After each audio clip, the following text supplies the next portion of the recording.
గ్వాకమౌలి. చంద్రమౌళి తెలుసు, రాజమౌళి తెలుసు, ఈ గ్వాకమౌలోడబ్బా. చిపోట్లే పోయి $2 ఎక్కువ పెట్టి ఆ గ్వాక్ తినాలంటే 10 సార్లు ఆలోచిస్తా. ఆ లైన్లో నిల్చున్నంతసేపు నాకు ఒకటే మ్యూజిక్. ఇవి ఎక్స్పెన్సివ్ అన్నావు అంటే నీ అంత చీప్ ఫకింగ్ ఫెలో ఇంకెక్కడ ఉండదు. ఎందుకంటే ముష్టి పచ్చడే కొనలేకపోతున్నావు, నువ్వేవడరా. అందుకే చిపోట్లే కన్నా ఫ్రెష్గా ఎక్కడ దొరకనంత టేస్టీగా ఇంట్లోనే గ్వాక్ చేసుకోవడం నాకు ఇష్టం. అది మీకు ఎలా చూపిస్తున్నా. యూట్యూబ్లోకి వెళ్ళి గ్వాక్ రెసిపీ అని కొడితే 100 వీడియోలు వస్తాయి. నేను కూడా ఆ వీడియోలు చూసి నేర్చుకొని మళ్ళీ ఇంకో వీడియో చేస్తున్నా. అది నాకెందుకు, దానివల్ల యూజ్ చెప్పండి. ఎందుకంటే మనం వీడియోలు చేసి అప్లోడ్ చేయకపోతే ఇన్స్టాగ్రామ్ డేటా సెంటర్ ఏం కావాలి, వాళ్ళు కూడా బతకాలి కదా. నాకు పర్సనల్లీ గ్వాక్లో సెకండ్ బెస్ట్ ఇంగ్రీడియంట్ అంటే నిమ్మకాయ. నా పాత రూమ్మేట్ ఒకరికి నిమ్మకాయ పిచ్చుంటుండే, అది పప్పులో కూడా నిమ్మకాయ వేసుకొని తింటుండే.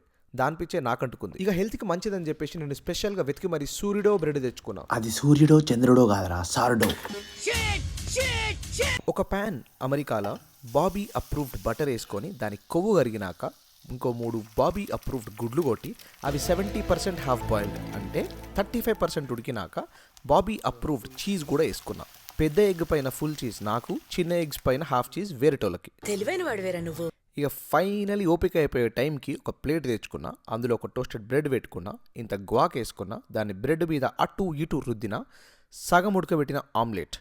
అమెరికాలో ఉంటున్నాం కాబట్టి అమెరికన్ చీజ్ అంతే. ఆ శాండ్విచ్ని మడత పెట్టి తింటే